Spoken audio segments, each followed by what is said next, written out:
नमस्कार, आप देख रहे हैं ब्रेकफास्ट न्यूज। मैं हूं आपके साथ सुकन्या सिंह। बड़ी खबर अमेरिका से आ रही है, जहां अमेरिका के कोलोराडो में फायरिंग, वॉलमार्ट स्टोर में फायरिंग हुई है। कोलोराडो के थॉर्नटन टाउन के वॉलमार्ट स्टोर में फायरिंग की खबर है। फायरिंग में कई लोग घायल हुए हैं। अमेरिका में कल आतंकी हमला हुआ था। कल हुए हमले में 8 लोगों की मौत हुई थी।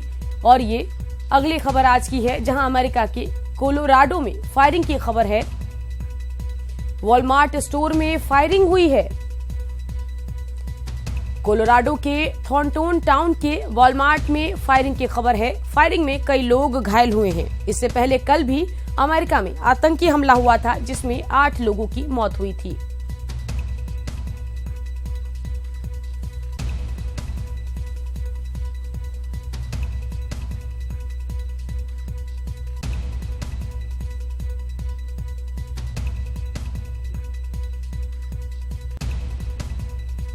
तो अहम खबर अमेरिका से आपको बता रहे हैं, जहां कोलोराडो में फायरिंग की खबर है। वॉलमार्ट स्टोर में फायरिंग हुई है। कोलोराडो के थॉर्नटन टाउन के वॉलमार्ट स्टोर में फायरिंग की खबर है। फायरिंग में कई लोग घायल हुए हैं। अहम खबर अमेरिका से आपको बता रहे हैं।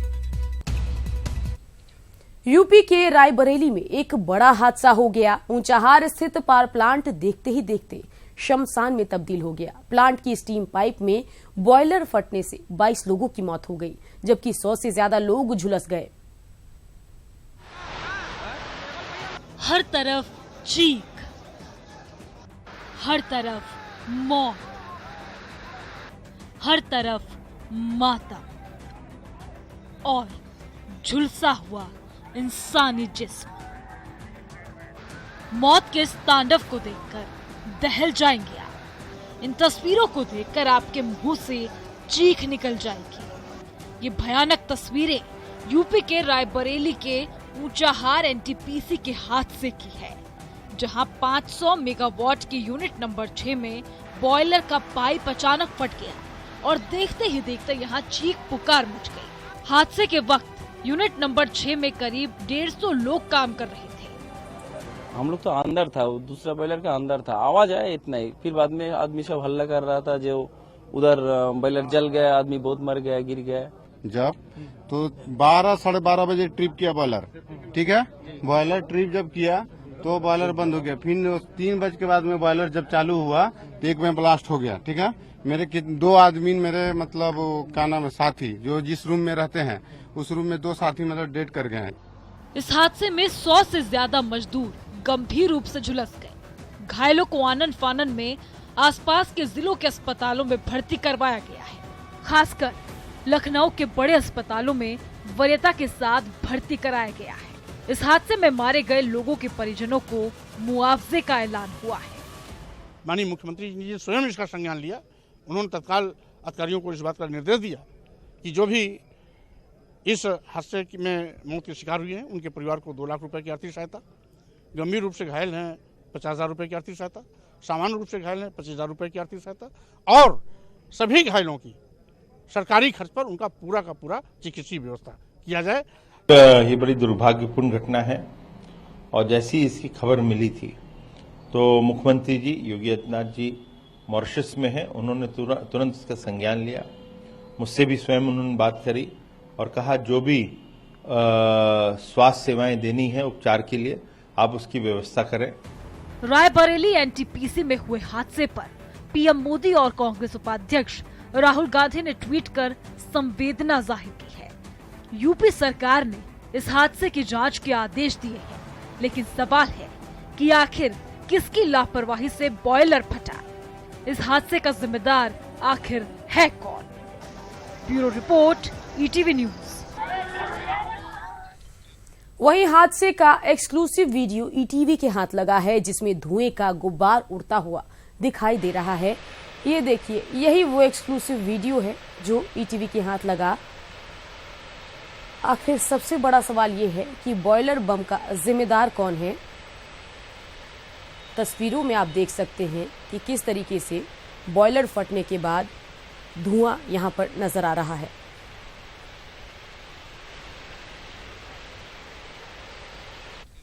रायबरेली हादसे के शिकार लोग अस्पताल में जिंदगी और मौत के बीच की जंग से जूझ रहे हैं। हमारे संवाददाता राजीव सिंह ने अस्पताल पहुंचकर घायल लोगों का हाल जाना।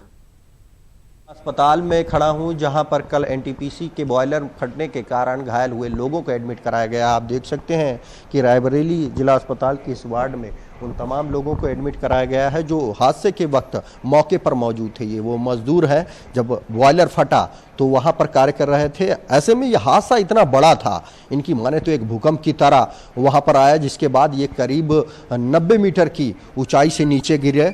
ऐसे में इनकी हालत को देखते हुए इन्हें वहां से रेफर किया गया और जिला अस्पताल में एडमिट कराया गया। हालांकि इस दौरान करीब 40 से 45 मरीजों को जिला अस्पताल में एडमिट कराया गया था, लेकिन देर रात उनकी हालत बिगड़ने के कारण उन्हें राजधानी लखनऊ के लिए रेफर कर दिया गया।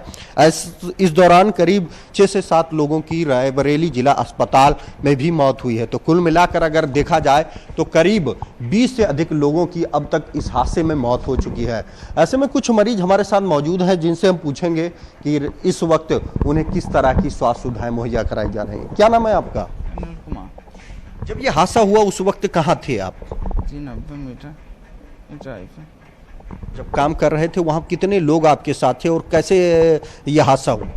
अरे सर लोग तो 6-7 थे, मतलब भूकंप दागने के बाद सब हेरा गए, कोई पता ही नहीं चला कहाँ कोई पड़ा है, कोई मर गया, कोई बेहोशी हालत में था, कोई जर पर गया। जैसा कि आपने सुना कि हादसा इतना बड़ा था कि वहाँ जो काम कर रहे थे लोग, उनके पास भी बचाव का समय नहीं था। कुछ और लोग भी हमारे, उस वक्त आप कहाँ थे और क्या दिक्कत है आपको?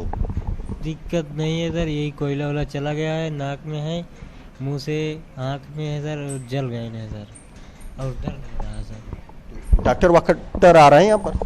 डॉक्टर तो अभी नहीं आए सर।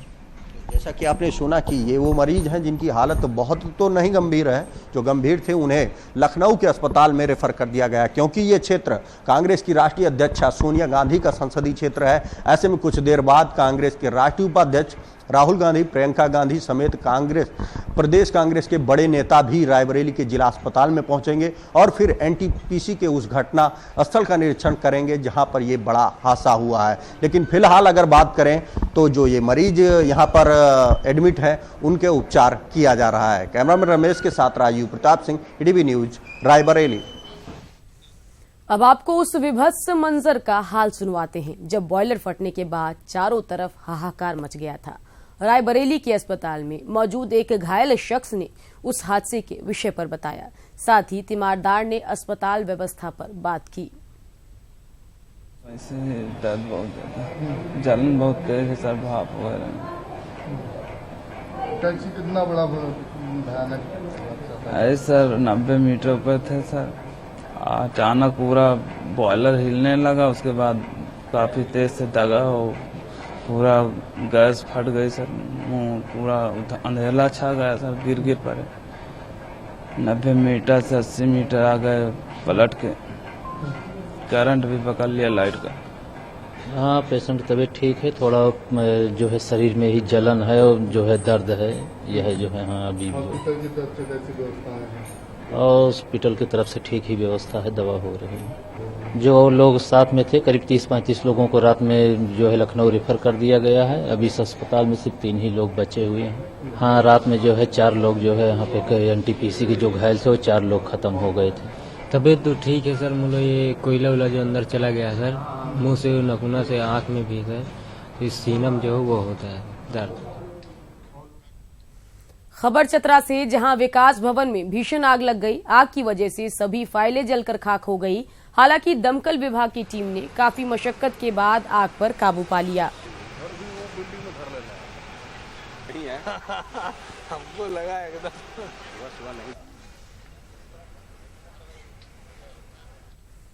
गया में जहरीला पान खिलाकर एक दवा व्यवसायी की हत्या की सनसनीखेज घटना सामने आई है। मामला कोतवाली थाना क्षेत्र का है, जहां दवा व्यवसायी मुकेश कुमार को किसी जान पहचान वाले ने ही पान में जहर दे दिया, जिससे उसकी तबीयत बिगड़ने लगी। आनन फानन में उसे जयप्रकाश नारायण अस्पताल लाया गया, जहां कुछ ही देर में मुकेश की मौत हो गई। मृतक के पिता ने बताया कि मुकेश सुबह 11 बजे दुकान खोलने के लिए बंगला स्थान गया था। इसी बीच वो एक वकील से मिलने पहुंच गया। वकील के यहां पहुंचते ही मुकेश की तबीयत बिगड़ गई और वो बेहोश हो गया। जिसके बाद उसे जीपी अस्पताल ले जाया गया, जहां डॉक्टरों को इलाज का भी पर्याप्त समय नहीं मिल सका। डॉक्टर के मुताबिक मुकेश के मुंह से पान का जो अंश मिला है उसमें जहर की पुष्टि हुई है। फिलहाल पूरे मामले की जांच की जा रही है। रास्ता में इसको कोई आदमी भेटा, अपने जेब से 2 पान निकाला, एक अपने खाया, एक उसको खिलाया, समझे कि नहीं? ऐसे ही बात है। कहाँ पर खाया था पान? दुकान में? अब कहाँ खिलाया था? रास्ता में कहाँ पर हम बता रहे हैं आपको। आप दोनों साथ ही निकले थे घर से? नहीं भाई, हम तो दुकान खोल रहे थे और वकील साहब पहुँचते पहुँचते उल्टी पुल्टी सब करना शुरू किया था। डॉक्टर साहब के आपको फोन किए। क्या दुश्मनी भी था क्या? नहीं भैया, इसको दुश्मनी किसी से कुछ नहीं। साला 12 बजे रात में भी कोई फोन करता था तो उसके यहाँ दौड़ पहुँच जाता था। पान में शायद इनको कुछ दिया गया है और एग्जैक्टली हमने कलेक्शन तो ले लिया है, जो गैस्ट्रिक लिबाज होता है उसका कलेक्शन हमें ले लिया है और पॉइजनिंग ही है। क्या पॉइजनिंग है तो पता चला नहीं, क्योंकि हम लोग को पेशेंट ने समय तो दिया नहीं। पेशेंट पल्सलेस ही आया था मेरे पास और पूरा कोशिश हम लोगों ने किया। जो भी दवा इमरजेंसी दी जा सकती थी हमारे पास सारा उपलब्ध था और हमने समय तरीक़े से दिया। हम लोग नहीं बचा पाए पेशेंट। पॉइजनिंग टेस्ट था।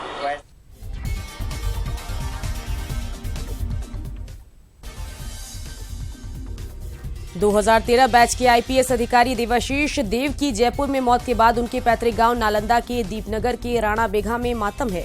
गांव में आईपीएस की मौत की खबर से सभी लोग काफी मर्माहत हैं। बिहार में आउटसोर्सिंग के जरिए होने वाली नियुक्ति में भी रिजर्वेशन लागू होगा। कैबिनेट की बैठक में ये फैसला लिया गया। सरकार के इस रुख को प्राइवेट सेक्टर में रिजर्वेशन की दिशा में पहला कदम माना जा रहा है।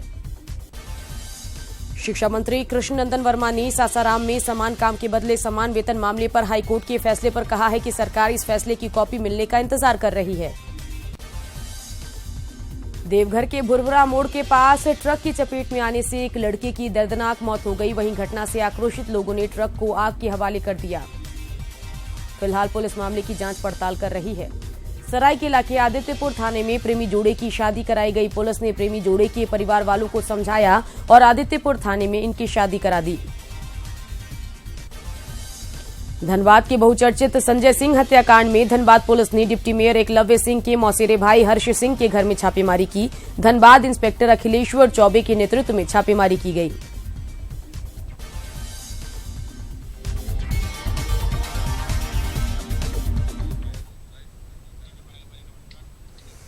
बड़ी खबर चाईबासा से है, जहां भाकपा माओवादी एरिया कमांडर मोतीलाल सोरेन उर्फ संदीप दा को गिरफ्तार कर दिया गया है। कमांडर संदीप दा चाईबासा जेल ब्रेक कांड का मुख्य आरोपी है और उस पर 25 लाख का इनाम था। यह गिरफ्तारी सारंडा के जेटेया थाना क्षेत्र से हुई। पुलिस माओवादी संदीप दा से गोपनीय जगह पर पूछताछ कर रही है।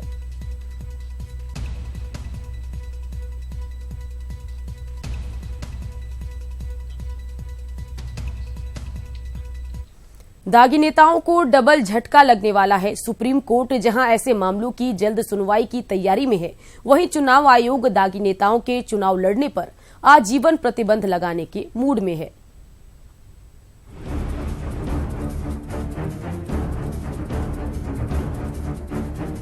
दागी माननियों की बढ़ेगी मुश्किलें। स्पेशल फास्ट ट्रैक कोर्ट में होगी सुनवाई। साल भर में दूध का दूध और पानी का पानी। दागियों के चुनाव लड़ने पर आजीवन बैन। सुप्रीम कोर्ट ने एक बार फिर दागी नेताओं और ब्यूरोक्रेट्स के खिलाफ सख्ती दिखाई है और उनके खिलाफ पेंडिंग केसों को जल्द निपटाने के लिए केंद्र सरकार से कई सवाल पूछे हैं। मसलन सुप्रीम सवाल नंबर 1, 2014 में 1581 जो एमएलए और एमपी थे जिनके खिलाफ सीरियस केसेस चल रहे थे, उनका अब तक क्या स्टेटस क्या है। सुप्रीम सवाल नंबर 2, कि पिछले 3 साल में यानी 14 से लेकर 17 तक कितने नए एमएलए और एमपी खिलाफ केसेस दायर हो चुके हैं, उनका क्या स्टेटस है। सुप्रीम सवाल नंबर 3, इन सारे केसेस को 1 साल के अंदर खत्म करने के लिए कितने फास्ट ट्रैक कोर्ट बनानी पड़ेंगे, कितने आपको पब्लिक प्रोसिक्यूटर अपॉइंट करने पड़ेंगे, कितने जजेस अपॉइंट करने पड़ेंगे, कितनी अलग से कोर्ट बनानी पड़ेगी, पूरा कितना इंफ्रास्ट्रक्चर आएगा। जी हां, सियासत की सुचिता के लिए बीजेपी नेता अश्विनी उपाध्याय की याचिका पर सुप्रीम कोर्ट में 2 दिनों तक सुनवाई हुई। इसमें दागी नेताओं के चुनाव लड़ने पर रोक और नेताओं ब्यूरोक्रेट से जुड़े मामलों की सुनवाई के लिए स्पेशल कोर्ट बनाने की मांग की गई। सुप्रीम कोर्ट में मौजूद इलेक्शन कमीशन ने सुनवाई के दौरान कहा कि किसी आपराधिक मामले में दोषी पाए जाने पर सांसदों और विधायकों के चुनाव लड़ने पर आजीवन रोक लगाई जानी चाहिए। सुप्रीम कोर्ट की सख्ती और इलेक्शन कमीशन के इस मशवरे का सियासी गलियारे में भी स्वागत हो रहा है, लेकिन कई किंतु परंतु भी हैं। देश की राजनीति को संविधान के 70 साल के बाद एक सर्वानुमति बनाने की आवश्यकता है कि राजनीति से और चुनाव से अपराध समाप्त होना चाहिए। इसकी सीमा क्या होगी, इसकी प्रक्रिया क्या होगी, इस पर चर्चा हो सकती है। कानून को बदलना पड़ेगा। अभी तो कानून में यह प्रावधान है कि 6 साल के लिए डिस्क्वालीफाई होंगे। अगर आपने बड़ी खबर रांची से आ रही है, जहां जैब के ड्राइवर ने चाकूबाजी की है। राम बदन सिंह के परिवार पर चाकूबाजी की खबर है। धुरवा शालीमार टॉप में तैनात है राम बदन सिंह। हमले से राम बदन सिंह के बेटे की मौत हो गई है। हवलदार राम बदन सिंह और दामाद घायल हैं। पुलिस ने जैब जवान नवल किशोर को गिरफ्तार किया है। देर रात धुरवा सेक्टर 3 की घटना आपको बता रहे हैं। सीधे आप लोग रिम से आए थे कि वहां गए थे HEC? इसी के साथ इस बुलेटिन में इतना ही, लेकिन बिहार और झारखंड की तमाम खबरों को विस्तार से जानने के लिए लॉग ऑन कीजिए news18bihar.com और news18jharkhand.com पर, और मुझे दीजिए इजाजत। नमस्कार।